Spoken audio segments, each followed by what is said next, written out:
nuestra particular condición de cristianos en este país, bueno, tiene que ver con la iglesia, que a mí me gusta definir a la iglesia uruguaya como pobre y libre, pequeña y hermosa.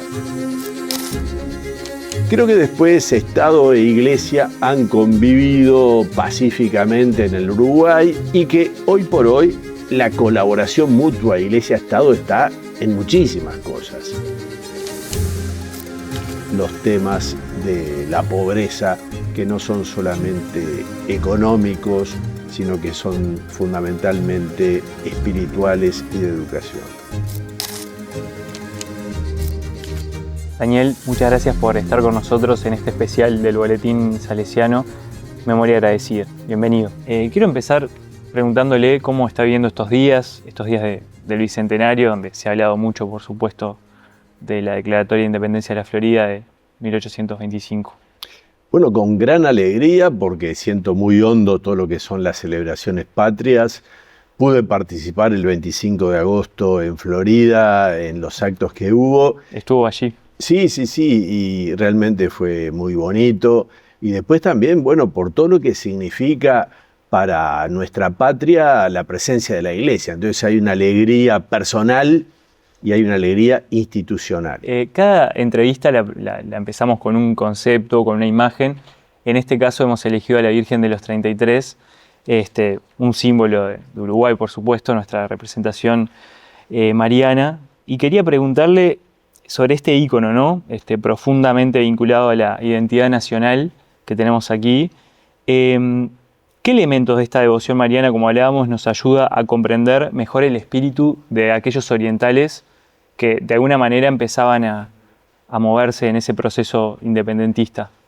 Bueno, primero que como pasa con otras imágenes de la Virgen que vienen de la historia nuestra, esta imagen es fundadora de pueblos, porque la Villa del Pintado, que está en el origen de lo que después fue Florida, se organizó en torno a la capilla de la Virgen. El indio Antonio Díaz donó un terreno para que se construyera allí una capilla a la Virgen, que llamaban la Virgen del Luján, junto a la orilla del Arroyo Pintado. Después el cura Santiago Figueredo, párroco de esa Villa del Pintado, va a pedir al cabildo el traslado. Resulta que el lugar donde estaba no era muy bueno y cerca faltaba agua, faltaba leña. Entonces ve que hay un lugar cerca del río Santa Lucía Chico y allí, con permiso del cabildo, concedidas las tierras, se traslada a la villa con la Virgen. O sea, esta imagen acompañó el nacimiento de la Villa del Pintado, de la Villa de Florida.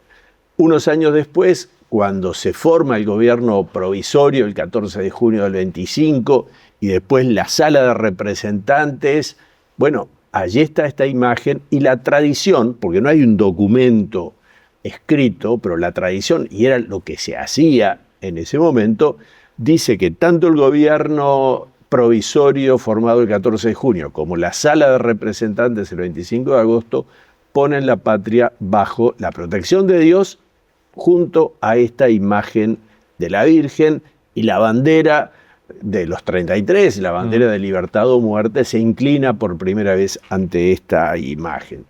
O sea que esta imagen está en todas estas fechas y nos habla de esas raíces cristianas que tiene nuestra patria y por lo tanto, bueno, es muy significativa. También porque no es que haya un decreto, esta es la Virgen, es el pueblo de Florida. Primero habrá sido alguna persona, después otro, después otros, hasta que la gente de Florida llamaba a esta Virgencita del Pintado, Virgencita de los 33. Y eso es una maravilla también porque es algo que surge del sentir popular, el nombre de nuestra patrona. Y que va a estar al lado además de donde se firmara esa acta de independencia de las Floridas, el lugar donde se juntan los representantes. Sí, porque la Sala de Representantes se reúne al lado donde era la capilla, entonces, era la parroquia. Claro.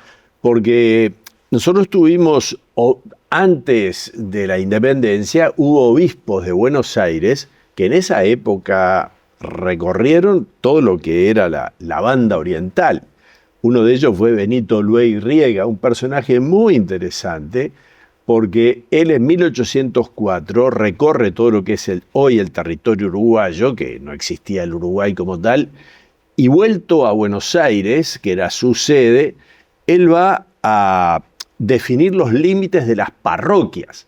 Bueno, esos límites de las parroquias que hizo Benito Luey-Riega en 1805 a la vuelta de su recorrida pastoral están en el origen de nuestros departamentos. O sea que uno mira, bueno, realmente la patria nace de la mano de la Iglesia. Uh-huh.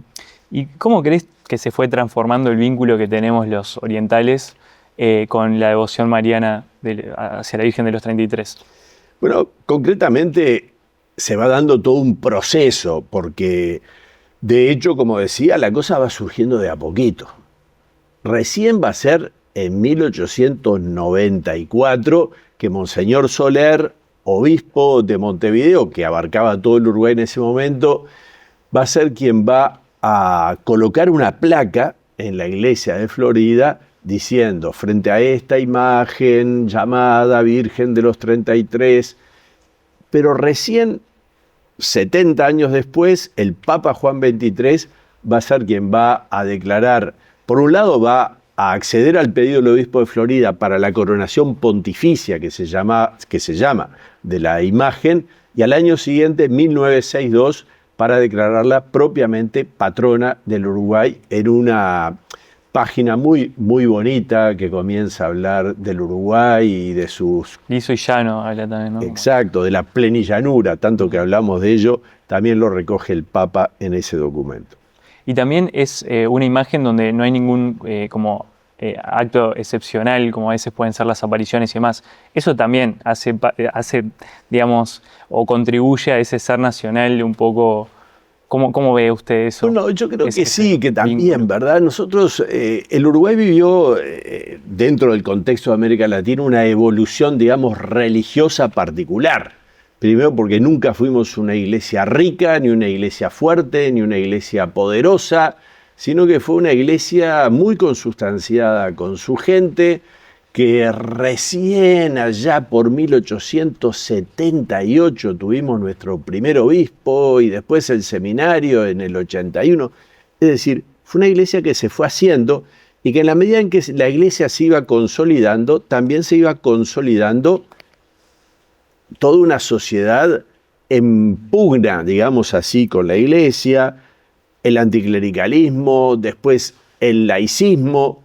Yo creo que después se ha llegado a una laicidad bastante interesante, pero cada tanto salen esos rasgos, digamos así, medio anticlericales o laicistas, ya pasados de moda, pero que están también metidos. Entonces, nuestra particular condición de cristianos en este país, bueno, tiene que ver con la iglesia, que a mí me gusta definir a la iglesia uruguaya como pobre y libre, pequeña y hermosa.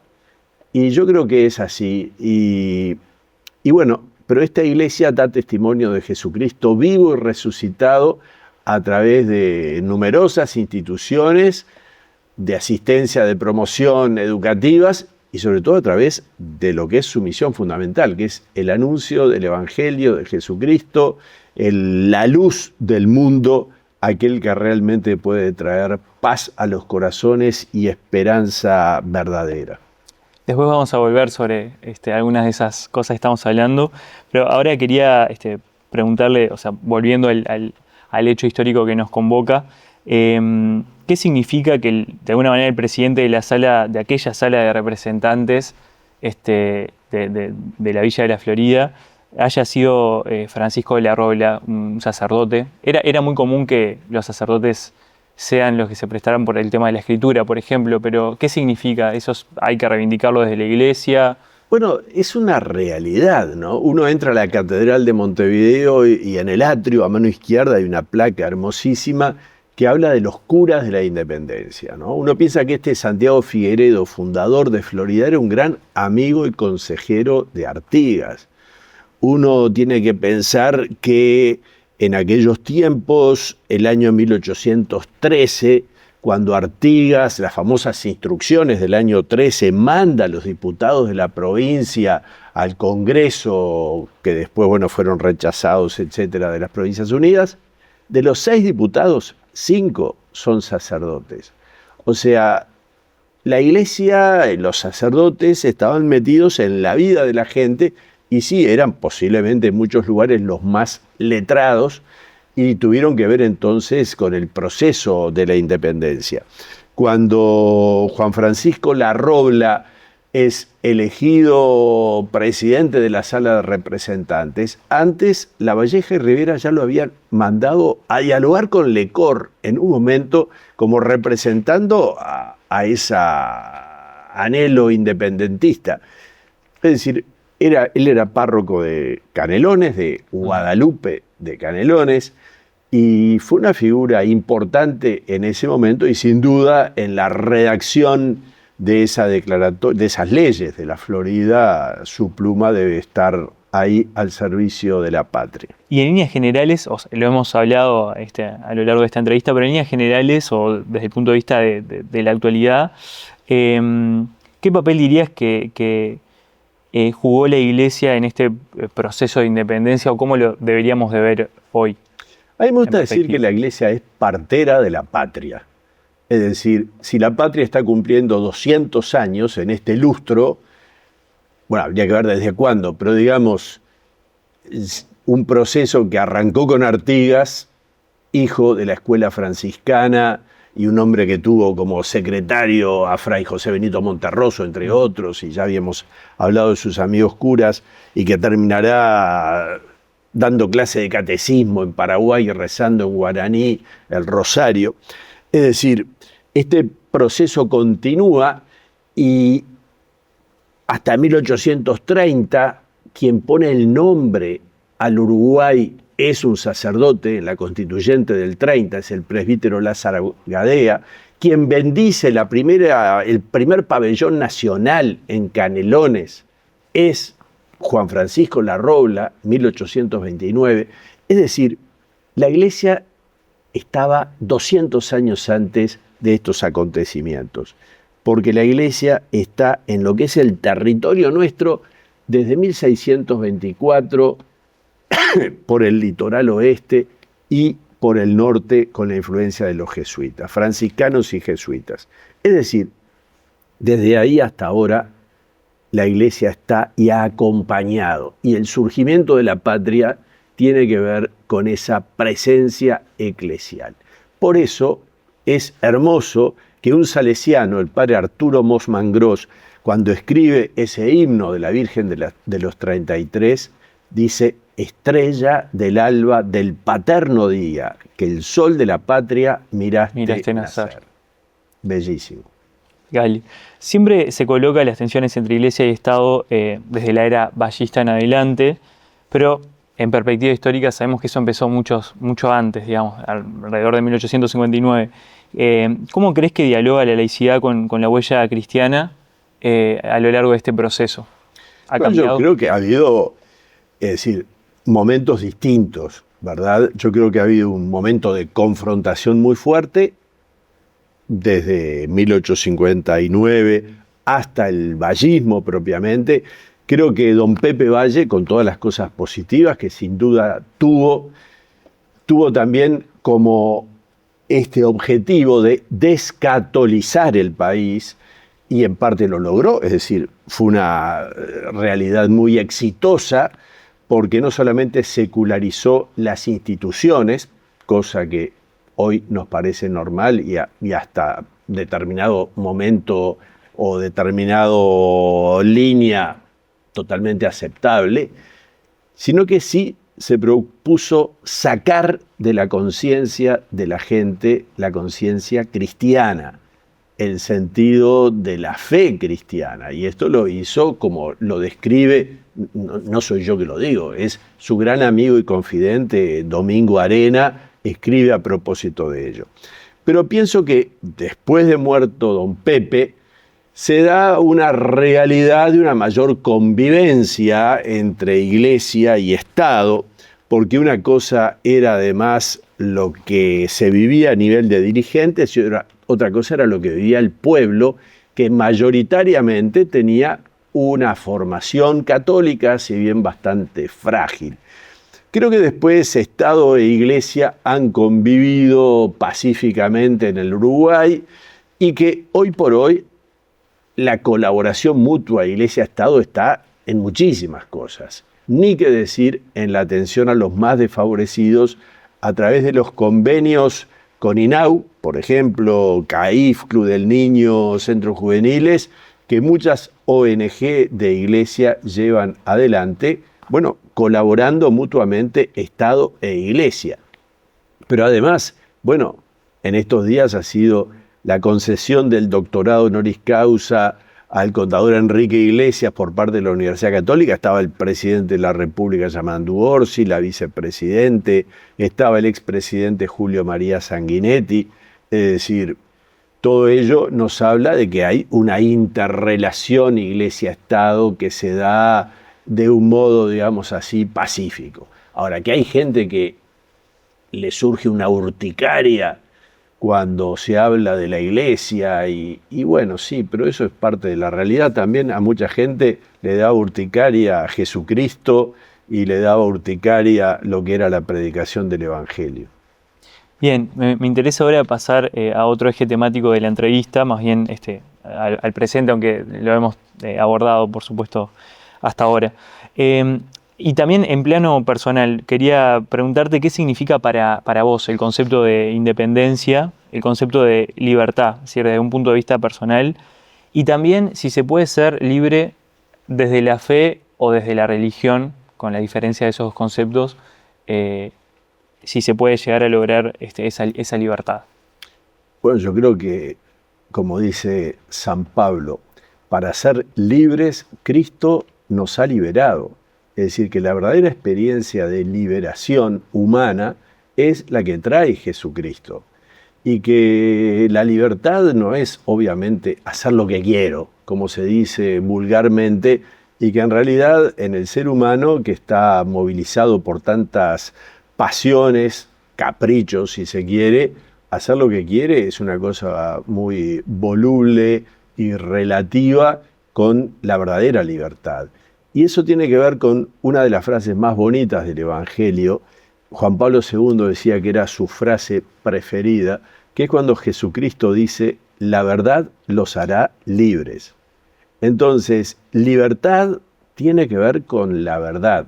Y la verdad tiene que ver con la búsqueda de lo que es realmente auténtico para la persona humana. Entonces, ser libre no es hacer lo que quiero, es hacer lo que entiendo que es verdadero y tener la posibilidad de hacerlo. Y por eso la libertad, más que una cuestión exterior, es una cuestión interior. Un preso famoso en el Uruguay, como fue Wilson Ferreira Aldunate, estando en la prisión de Trinidad, al final de la dictadura, escribió, hoy me siento más libre que nunca, porque estar preso o no depende de otros, pero ser libre depende de uno con la ayuda de Dios. Si pensamos en la independencia no solo como un hecho histórico, sino como un proceso, ¿qué independencias, por decirlo de alguna manera, crees tú que nos falta conquistar hoy como país? Bueno, sin duda muchas, pero también hay que en esto ser cuidadoso, ¿verdad? ¿Por qué? Porque independencia absoluta no existe en este mundo. Es decir, siempre tenemos distintas dependencias. El tema es tratar de ser lo más autónomo posible en las decisiones que podamos tomar como país. Nosotros somos un país también muy pequeño y por ello mismo dependemos mucho de los otros. Primero de los gigantes que tenemos a nuestros costados, ¿verdad? Argentina y Brasil. Y después en este mundo donde los precios económicos y todo eso nos influye. Por eso yo creo que el Uruguay, primero tenemos que tratar de pensar por nosotros mismos, que ya no es tan fácil, pero tenemos sí figuras estupendas que nos hablan de un pensamiento relativamente propio, obviamente con las influencias de otras partes. Y después tenemos que lograr, ojalá, es difícil, consensos en temas nacionales donde convengamos en aquello que le sirve al país, más allá de quién gobierne o quién no gobierne. Y parte de ello tiene que ver con la solución de aquellos problemas internos que más afectan a muchos uruguayos, como es la pobreza y especialmente la pobreza infantil. Entonces, todo eso nos va a hacer más libres y, por supuesto, obviamente, eso tiene que ver también con una educación que solucione más de fondo los temas de la pobreza, que no son solamente económicos, sino que son fundamentalmente espirituales y de educación. ¿Y en qué otros asuntos cree usted que se debe como ese consenso? Hablamos de pobreza, de educación. Tenemos muchos temas nacionales. Pensemos, por ejemplo, en el tema de las cárceles. Cuando el otro día yo escuchaba, la cifra ahora me puede fallar un poquito, pero que había 2.500 presos hace 40 años y hoy tenemos 25.000. Uno dice, a ver, ¿qué pasa en este Uruguay que tiene tantos uruguayos presos? Personas privadas de libertad, como decimos, los PPL. Es decir, ahí hay un tema que como sociedad no está funcionando bien. Yo obviamente tengo mi idea. Yo creo que el gran problema del Uruguay es un problema espiritual, no es un problema económico. Esto no es tan fácil de que nadie lo acepte o que el común de las personas lo entiendan de ese modo, porque las necesidades básicas son lo que parece que prima. Pero en el fondo de todo el problema del Uruguay es espiritual. Es un problema que tiene que ver con el sentido de la vida, con para qué estamos en el mundo, qué es lo que queremos, cuál es aquello que realmente da horizontes y amplía el sentido del vivir de las personas. Eso obviamente la fe cristiana tiene respuesta, pero la fe cristiana también en diálogo con otros podemos llegar a llenar de color esta realidad que a veces se torna un tanto gris u oscura.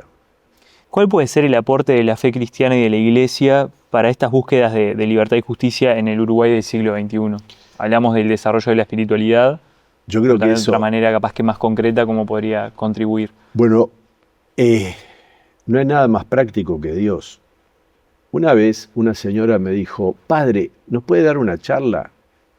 Sí, era una señora de un ámbito salesiano. Háblenos de algo práctico. Entonces yo recordé una famosa predicación del Papa Ratzinger, creo que como cardenal, que se titulaba Dios es práctico. A veces creemos que las cosas espirituales, bueno, son un poquito etéreas. En cambio, nada hay más concreto que Dios. Y nada hay más concreto para el ser humano que tener un motivo para vivir, un motivo para levantarse cada día, para ir derribando los distintos muros que se le presentan a lo largo del día y poder salir adelante. Entonces, Dios es lo más práctico. Y el sentido espiritual de la vida lo vemos, por ejemplo, pongo un ejemplo para que se entienda. Los chicos que están en la Facenda de la Esperanza, una obra para adictos, esta obra para adictos está basada en 3 pilares: espiritualidad, trabajo y vida fraterna, vida común. Bueno, es impresionante ver cómo el cambio que provoca el que descubran el amor de Dios, el perdón de Dios, y que tengan esto como un motor en sus vidas. Y esa es la vida de mucha gente. Por eso a un pueblo, cuando se le cercena la dimensión religiosa, la dimensión espiritual, se le hace un terrible daño. En cambio, cuando se promueve la vida espiritual, vaya si será importante. Pero más allá de eso, obviamente la Iglesia hoy en el Uruguay está presente a través de 150 obras de educación formal. Está presente a través de 120, por lo menos, obras de educación no formal. Está presente con 2 universidades. Tiene signos de vida, de atención, obviamente pequeños, como puede ser en el campo de las adicciones o en el campo de la trata de mujeres, donde hay un grupito de monjas que de modo muy, digamos así, muy sutil, muy sin hacer ruido, por las características del tema, se dedica a rescatar mujeres. Entonces, pensemos en lo que es el cotolengo femenino o el cotolengo masculino de Onorione. Pensemos en lo que hacen las misioneras de la caridad, la Madre Teresa de Calcuta. ¿Quiénes fueron los primeros que acá atendieron a los enfermos de SIDA? No ahora, cuando el SIDA se sabe que, con cuidado, con esto, con el otro, que... No, cuando estaba el terror al SIDA. Yo acompañé a un muchacho que, enfermo de SIDA, hace muchos años, cuando era terrorífico la enfermedad, y cuando llegó el momento de enterrarlo, no aparecían los enterradores. Y cuando yo dije, ¿qué pasó? No, se enteran de que murió, y el miedo era tan grande que no había ni gente para enterrarlo. ¿Quiénes tuvieron acá la primera atención a enfermos de SIDA? Las misioneras de la caridad de la Madre Teresa de Calcuta en Florida, hasta ahora. Entonces uno dice, ¿querés ver cómo ese espíritu se hace práctico? Bueno, habría tantas y tantas cosas y me quedo corto, ¿no? Haciendo también mención a este ciclo de entrevistas de memoria agradecida, ¿qué lugar tienen los jóvenes en esta memoria agradecida y en la construcción del futuro? Bueno, yo me encuentro con los jóvenes y me encanta porque, bueno, para un salesiano su patria son los jóvenes. Obviamente, desde que el Papa Benedicto me hizo obispo, bueno, como que el mundo se me amplió más allá de la misión juvenil y popular propia de los salesianos. Yo creo que los jóvenes en nuestro país ojalá tengan la fuerza de vencer una cantidad de Goliat inmensos que se le presentan y tienen la piedrita como David y la onda como para vencer esos Goliat. Pero esa onda y esa piedrita tiene que ver con una vida espiritual donde quieran ser de verdad libres. No libres en el sentido caprichoso, sino en el sentido de la búsqueda de la verdad. Y entiendo que hay jóvenes estupendos, pero que también hay muchos jóvenes que no encuentran el sentido de su vida y que, bueno, ojalá lo descubran. ¿Cuáles son esos Goliaths a los que se enfrentan los jóvenes hoy? Bueno, uno, para muchos, es el de la pobreza o falta de oportunidades. Para otros es el tema de las adicciones. Ahí meto dos cosas que están haciendo estragos. Uno, todo lo que es adicción, drogas, alcohol, y otra, la adicción a la pornografía, que está destruyendo el corazón de muchos jóvenes, también de adultos, pero hablando de los jóvenes. Esas cosas creo que son parte de los Goliat que están. Otra es la falta de esperanza y falta de sentido de la vida que muchos transmiten a los jóvenes y que hace que tantos chiquilines miren también a otros países, no solo para ir a hacer intercambio, porque hoy el mundo obviamente ha cambiado y hoy el Uruguay le puede quedar chico a nuestros jóvenes y es importante ir, recorrer, andar, pero ojalá volver, porque el Uruguay sin jóvenes es una pena, ¿verdad? Y tenemos un tema demográfico que nos preocupa y que ojalá nos ocupe hoy, porque si no el futuro va a estar complicadito. Uh-huh. Cardenal, en esta entrevista hay otras personas que también quieren hacerle una consulta. Con gusto. Hola Daniel, somos Valentina y Manuela Seco del Colegio Juan 23 y tenemos una pregunta para hacerte. Que es, como sabemos, a partir de la independencia, de estos 200 años que se van a cumplir, la iglesia como que se separó mucho del Estado y entonces queremos preguntarte nosotros como jóvenes salesianos como que cuáles pensás que son los desafíos que tenemos para poder acercarnos a esta fe. Claro, a pesar de este distanciamiento, ¿cómo crees que podemos acercarnos a la fe. Así que nada, eso. Yo creo que tendríamos que distinguir la sociedad y el Estado, que no es lo mismo. Acá, queridísimas amigas, me parece que ustedes están haciendo una ensalada, porque el Estado es una cosa, la sociedad es otra. La Iglesia es parte de la sociedad uruguaya, digamos, parte fundadora de la sociedad uruguaya, así que yo creo que no hay una separación. Y en cuanto al tema del Estado, como ya he respondido por acá, tenemos tantos vínculos con el Estado permanentemente entre la Iglesia y el Estado, que sí hay separación. Lo que tenemos que llegar es a lo que nosotros llamamos una laicidad positiva. ¿Qué quiere decir? Que el hecho de que haya ámbitos diversos no quiere decir con ello que no existamos, como a veces algunos quieren o pretenden, o que no opinemos, como otros dicen, sino que somos parte viva de esta sociedad. Y cuando en un ámbito sereno y tranquilo esto se reconoce, las relaciones son muy buenas y esperemos que sigan así. Este ciclo, que se va a llamar, como he mencionado en varias oportunidades, en memoria agradecida en el marco del Bicentenario, busca cerrar también con lo que cada entrevistado entiende que por lo que debe dar gracia, tanto en sentido nacional o en sentido personal. ¿Por qué de tu historia personal o por qué de tu país darías gracias? Daría gracias el cardenal Sturla.